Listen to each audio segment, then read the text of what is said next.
Stone. You know, there were a lot of places you could have been this early Saturday morning, but you guys chose to be here to see what I think is not only one of the best films of 2024, but one of the best films of 1974, one of the best films of 1964, and easily one of the best films of 1954. Let's bring some people out here. I got some questions, hopefully they got some answers. Please help me welcome to the stage production designer Judy Becker.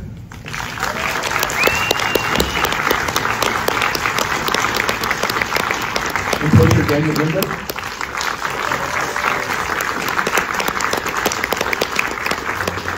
Writer Mona Passport.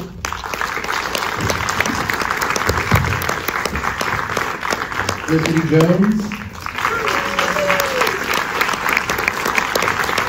Adrien Brody.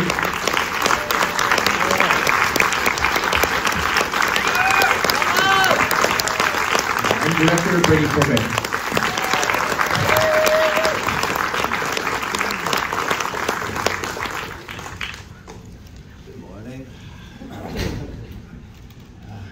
Congratulations. I'm not going to mince words. This is a staggering achievement, and I know that you worked on this for close to a decade. It's truly a labor of love.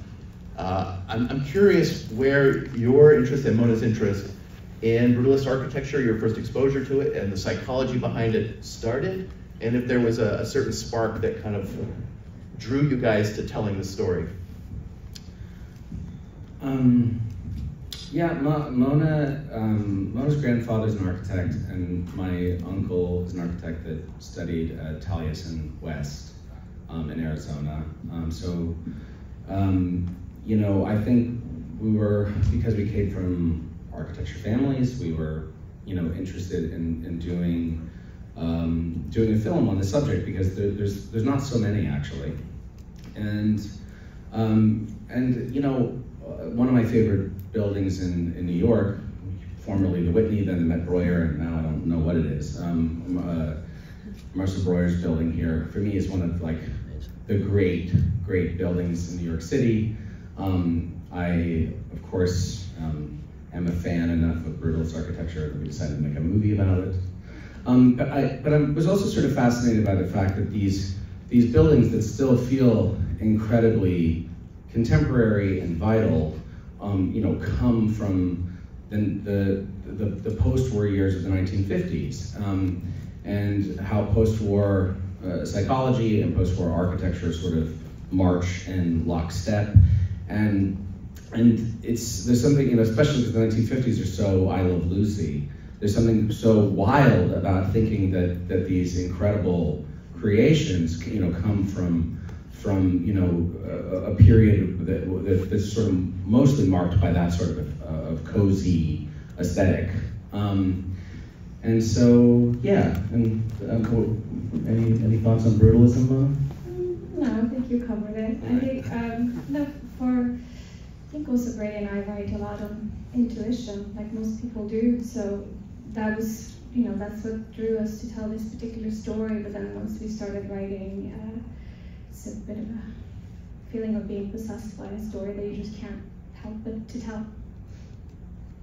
Can you talk a little bit about the writing process between the two of you, and drawing on figures like, I know you just mentioned Marcel Breuer, there's a little bit of Louis Kahn in here. I mean, sure you could pick out other references if need be, but I'm just curious basically about kind of constructing the story together and coming up with Laszlo. Yeah, I mean, the character is certainly an amalgamation of many real-life architects like Paul Rudolph, Louis Kahn, of course. For us, I think that virtual histories are slightly more honest contract with a viewer than most biopics are, simply because of the fact that I really believe that once you start writing, it all becomes fiction. I'm a big fan of many writers like Robert Musil and W.G. Sebald, or V.S. Naipaul, for example, who part one, the Enigma of Arrival, is named after his book. That's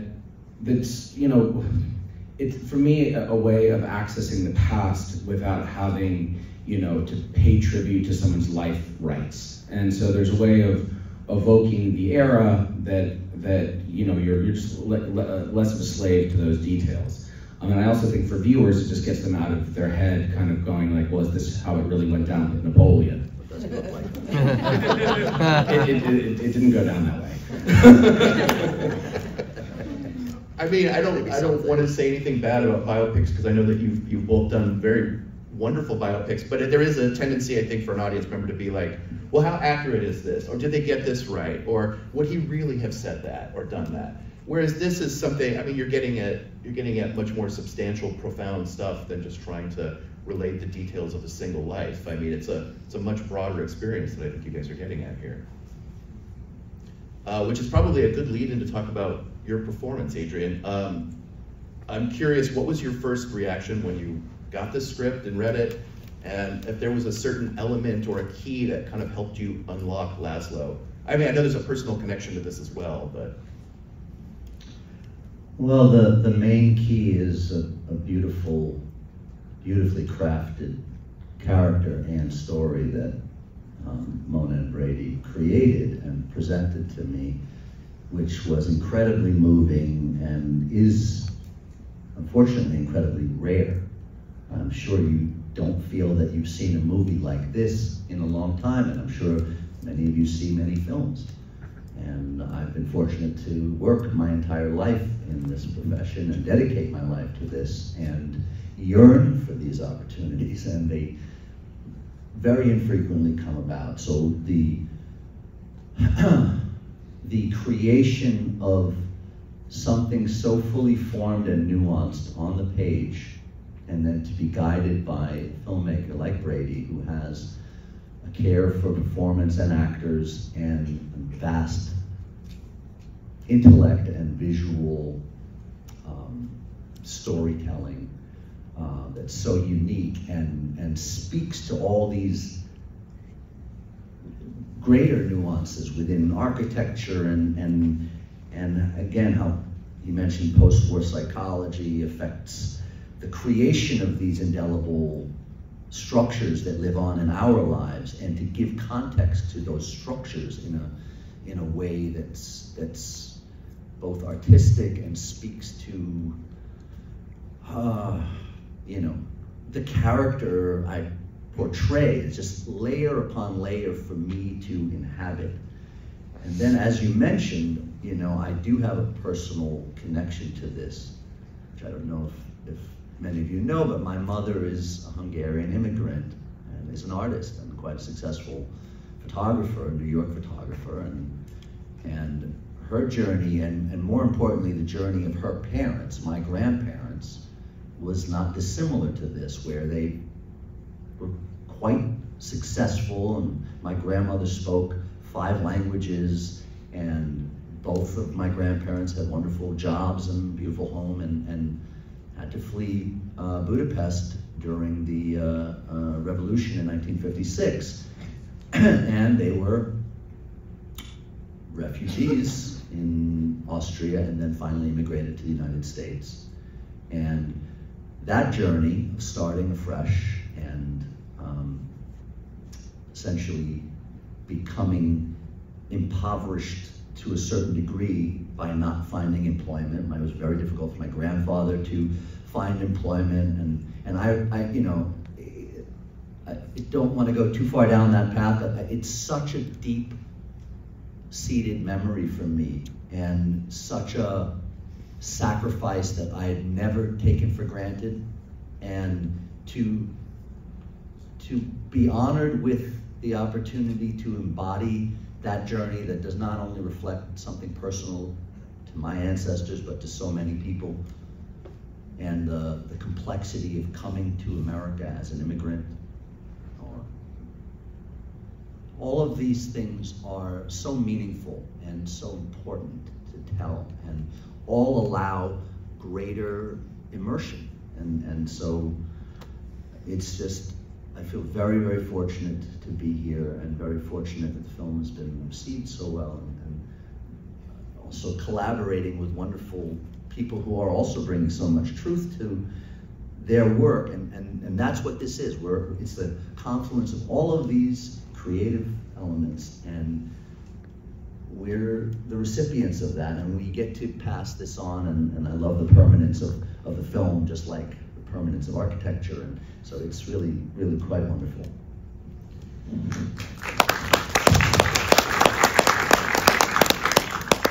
I had a lot of caffeine and I haven't had a lot of sleep. So sorry, he asked me a little question. We have to go now. I apologize. No sleep, a lot of caffeine. That was 10 out of 10, no notes. That was the perfect answer. What else do you have there?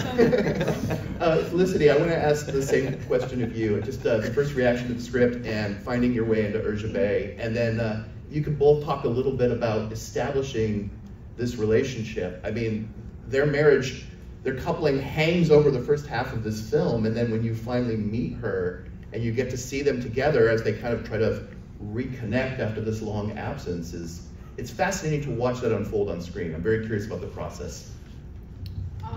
Yeah, I mean, Urja is only going in one direction in her mind, which is forwards and hopefully upwards. She's an absolute pragmatist, and I'm prepared to make what they have work under any circumstances. So that always felt the root of her character in many ways, is her optimism.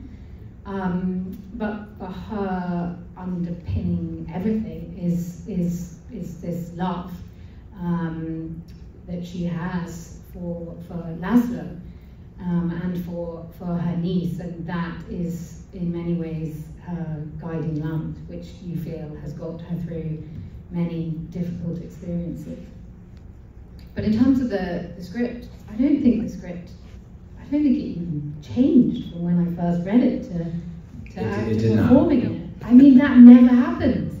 On most things, it's so annoying. You're given like new pages, new sides the night before, which absolutely drives me bonkers, because you can't immerse yourself in something. You can't meditate on something, which is what is so key, particularly for something like this. So from the moment that I read it, I just thought, wow, as Adrien said, this is such a rare thing for something to be so excellent. What sort of research and prep the two of you do for this? You both learned Hungarian, right?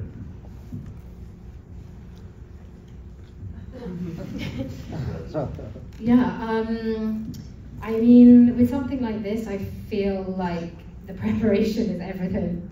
It felt very much, and with Brady's guidance, that a lot of the it's almost like a building. You kind of want to gradually create something with time, and so having the time to work on Hungarian, to work on an amazing dialect coach, Tanara Marshall, and she worked on Hungarian with us. On the dialect over many weeks, and so it's kind of drip process. I don't know. I mean, in terms of just gradually understanding who this person is and how you're going to play them. Well, I very much remember, my grandparents had very thick accents, not dissimilar to my characters, and I keyed into certain distinct qualities of that, as well as some real people who I absorbed a lot of their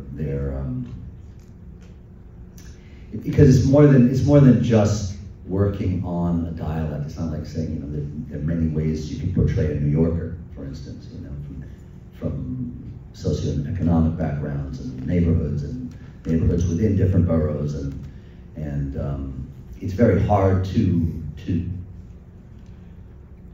distill what that is until it feels truthful and real to you. And then, fortunately, I've been steeped in it through my whole childhood, and my grandfather passed when I was quite young, but I remember very clearly the sound and cadence and rhythm of speaking beyond the dialect, and I think it was very helpful for me.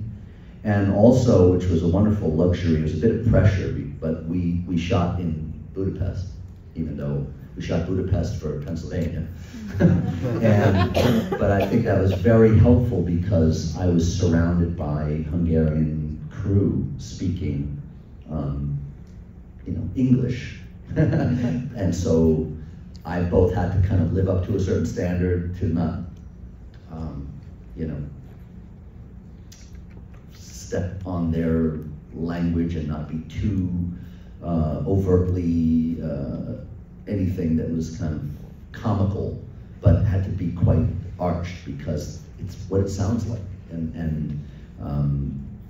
But in speaking with people every day, I could kind of live with it, and that really, I think, helped. I lived there, spoke to people, heard the accent all day for the months we were working, so that was helpful. It's a very lived-in performance, and I imagine you would have achieved that even if you guys hadn't been shooting in Budapest and you'd be surrounded by people, Hungarian crew members speaking English. But it really does feel like there's just this incredible sense of a cultural permeation, I guess, for lack of a better term. I mean, again, it's baked in. Yeah. It's baked in. It's also baked into. I'm older and I've lived a lot and I've traveled a lot and I've had an opportunity to infuse all of that, even work that I've done in the past and other characters. There is stuff there that lives on, and it has to come through in the characters you portray, and then actors need a visionary director to give them the space and to tell the story in a space to give a capacity for that form of expression to come alive. And that's how you get all of that lived-in feel, because it's been living within Brady and Mona for a decade, and all of their creativity and sensitivity to creativity is within the page, and then within the storytelling, and within Daniel's work in the music and the musical storytelling, and how it's all a foundation. It's one thing builds another, so that we end up creating the same finished piece with the same objectives, and that's how you occasionally can create something of this magnitude because of that, and with modest means, by the way. I mean, this man has really created this movie with far less than you could imagine. I'm really in awe of it, so I'm really in awe. I'm glad you brought up Daniel's work, because I think this score is actually, it's absolutely extraordinary. I know you've described it as kind of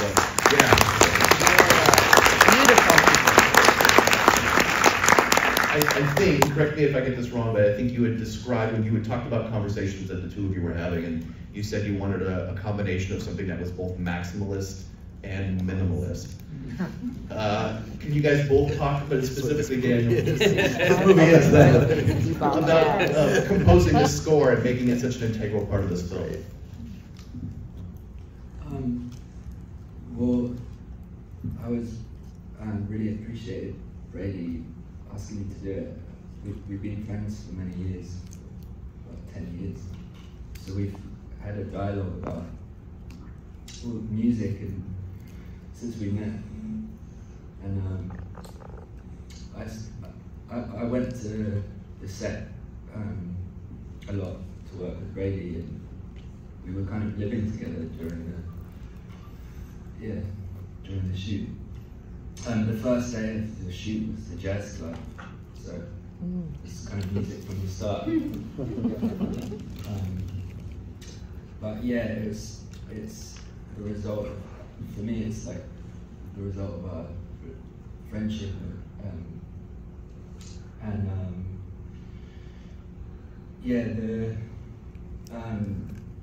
the scope of it was quite big because of the script, obviously, but one of the first musicians we thought of was John Tilbury. He was 88 when he recorded, well, he's still 88, but when we recorded together for this.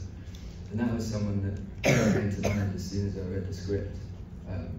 He does beautiful, I mean, he's one of my favorite artists of all time.